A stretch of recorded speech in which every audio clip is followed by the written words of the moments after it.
अस्सलामुअलैकुम। अच्छा, तो हम बात कर रहे थे ब्लड मेडिसिन।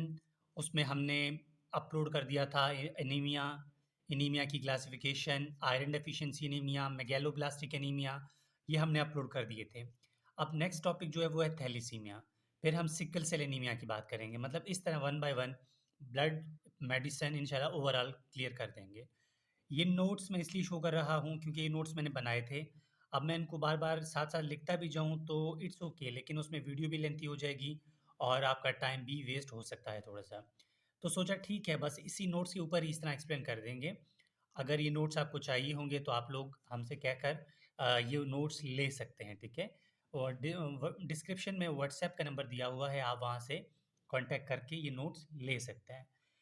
अच्छा, तो स्टार्ट करते हैं थैलीसीमिया। थैलीसीमिया क्या होता है? ओवरऑल थैलीसीमिया जब ये आप पढ़ेंगे, आपका सारा बेसिक नॉलेज ओवरऑल क्लियर हो जाएगा। Thalassaemia is a inherited blood disorder. ये एक विरासती बीमारी है जो कि पेरेंट्स टू चिल्ड्रन जो है स्प्रेड कर सकता है। काज़्ड क्यों होता है? When the body do not make enough amount of haemoglobin. जब हमारे बॉडी में हेमोग्लोबिन नहीं बनता, ठीक है? हेमोग्लोबिन का काम क्या होता है? ऑक्सीजन को कैरी करना। अगर हेमोग्लोबिन नहीं बनेगा, आरबीसी नहीं बनेंगे, ठीक है? मतलब हेमोग्लोबिन नहीं बनेगा तो ऑक्सीजन नहीं जाएगा, ये आप कह सकते हैं। This disease spread from parents to children through genes. यानी ये एक ऐसी बीमारी है जो कि पेरेंट्स से बच्चों में जा सकता है through the genes, genetic makeup के थ्रू। तो थैलीसीमिया एक क्वांटिटेटिव डिसऑर्डर है, ठीक है? मतलब क्वांटिटी कम होती है ना इसकी, तो क्वांटिटेटिव डिसऑर्डर है। इसमें होगा क्या है? Reduce production of haemoglobin, haemoglobin नहीं बनता। अब थोड़ा-सा टाइप की बात करते हैं कि हेमोग्लोबिन के कितने टाइप्स हैं, फिर हम थैलीसीमिया के टाइप्स पे आ जाएँगे।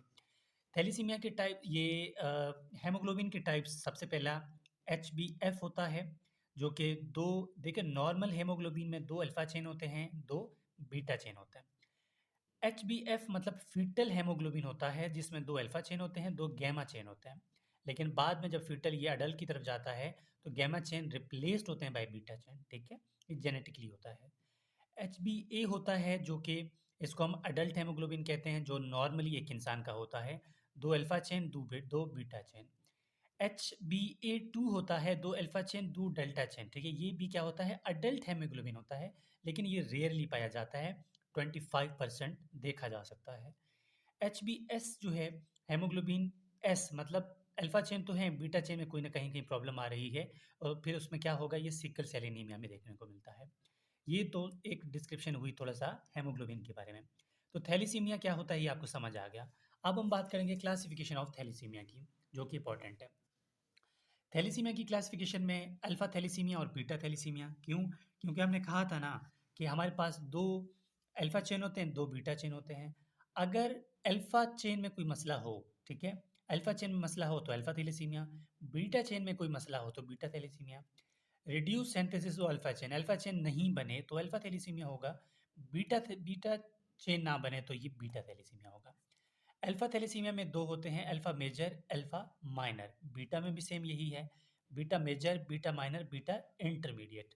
तो सबसे पहले थोड़ा-सा बात करेंगे कि ये तो आपको यहाँ तक समझ आ गया ना कि अल्फ़ा चेन में मसला हो तो बीटा चेन, अगर अल्फ़ा में मसला हो तो अल्फ़ा थैलेसीमिया होगा, बीटा चेन में मसला हो तो बीटा थैलेसीमिया होगा। अब थोड़ा-सा इस चीज़ को देख लें कि बीटा चेन से रिलेटेड ये क्या चीज़ें हैं, फिर आपको क्लियर कट पता चलेगा कि बीटा थैलेसीमिया जो कि मेन इम्पोर्टेंट है, वो क्या होता है। अगर सिंपली बीटा लिखा जाए तो ये नॉर्मल बीटा चेन होगा। अगर इसके ऊपर प्लस साइन हो तो पार्शियल बीटा चेन होगा, मतलब कुछ हद तक ठीक होगा, कुछ हद तक खराब होगा। अगर बीटा नॉट होगा तो नो बीटा चेन, बिल्कुल एब्सेंट होगा। अब बीटा थैलेसीमिया में क्या होता है? उसका साइन कुछ यूँ होगा, बी नॉट, बी पॉज़िटिव, यानी कि बी के ऊपर पॉज़िटिव है। बीटा चेन या तो नहीं होगा एक, मतलब 2 चेन है ना, 2 बीटा होंगे। एक बीटा चेन पार्शियल होगा या एक बीटा चेन बिल्कुल नहीं होगा या फिर दोनों बीटा चेन ही नहीं होंगे। तो इस कंडीशन में होगा क्या? हेमोग्लोबिन नहीं है, तो लाज़मी बात है ब्लड की कमी होगी, एनीमिया हो जाएगा और इस पेशेंट में क्या होगा? ब्लड ट्रांसफ्यूज़न की ज़रूरत पड़ जाती है बार-बार, ठीक है? ये हो गया बीटा थैलेसीमिया मेजर, ठीक है? ये बीटा थैलेसीमिया मेजर में देखा जाता है। बीटा थैलेसीमिया इंटरमीडिएट और बीटा थैलेसीमिया माइनर में क्या होता है? बीटा थैलेसीमिया इंटरमीडिएट में ये मिलता है, बीटा पॉजिटिव यानी पार्शियल हेमोग्लोबिन मिल जाता है, ठीक है? Partial beta chain, sorry, partial beta chain. Alpha तो नॉर्मल है, बीटा चेन में कोई मसला आ रहा है, ठीक है? 2 अल्फ़ा होते हैं, 2 बीटा होते हैं ना? देखो मैं थोड़ा-सा 2 अल्फ़ा होते हैं, ये अल्फ़ा ये है, अल्फ़ा ये है। 1 बीटा ये है, 1 बीटा ये है। अब होगा क्या इस कंडीशन में कि ये भी पार्शियल बनेगा, ये भी पार्शियल बनेगा। और मेजर में किस तरह हो रहा था? ये बिल्कुल होता ही नहीं है, एक बिल्कुल पार्शियल बन रहा था, या दोनों होते ही नहीं है, ठीक है? या मतलब दोनों होते ही नहीं है। तो major beta thalassaemia. Intermediate beta thalassaemia में क्या होगा? दोनों पार्शियल ही बनेंगे। ये मॉडरेट एनीमिया काज़ करता है, ठीक है? और ब्लड ट्रांसफ्यूज़न सब कभी ज़रूरत पड़ जाता है, कभी ज़रूरत नहीं पड़ता। अब बीटा थैलेसीमिया माइनर, उसमें क्या होगा? या तो बीटा थैलेसीमिया एक मतलब एक नॉर्मल होगा, माइनर है ना, एक नॉर्मल होगा या तो, ठीक है? या एक पार्शियल बनेगा, या एक होगा ही नहीं, या एक नॉर्मल होगा, ठीक है? तो उसमें माइल्ड एनीमिया मिलता है, नो ब्लड ट्रांसफ्यूजन, उसमें ब्लड ट्रांसफ्यूजन की ज़रूरत नहीं पड़ती। तो पैथोजेनेसिस देखते हैं थैलेसीमिया की ओवरऑल पैथोजेनेसिस। सॉरी, हाथ लग चले।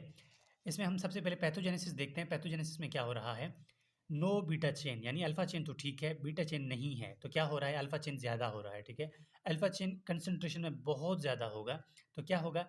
इन्फेक्टेड एरिथ्रोपोएसिस, यानी क्या होगा? एरिथ्रोपोएसिस नहीं होगा, आरबीसी नहीं बनेंगे, तो मैक्रोसाइटिक एरिथ्रोसाइटिस साइटोसिस होगा, साइट्स होंगे। मतलब ये है कि लो एचबी यानी हार्ट जो हेमोग्लोबिन है वो तो कम बनेगा, और आरबीसी जो है बहुत छोटे-छोटे बनेंगे, ठीक है? और ये इमैच्योर और गलत आरबीसी जब बनेंगे तो स्प्लीन इनको डिस्ट्रॉय करना स्टार्ट कर देगा आरबीसीज़ को। जब डिस्ट्रॉय करेगा स्प्लीन तो इस कंडीशन को हेमोलाइसिस कहेंगे। हेमोलाइसिस क्या काज़ करेगा? लीड्स टू एनीमिया, एनीमिया होगा। और इसके अलावा जब एनीमिया होगा तो कौन से फीचर्स आएँगे? ठीक है, जॉन्डिस होगा, क्योंकि एचबी के अंदर क्या है? आपने पढ़ा होगा ना, ठीक है?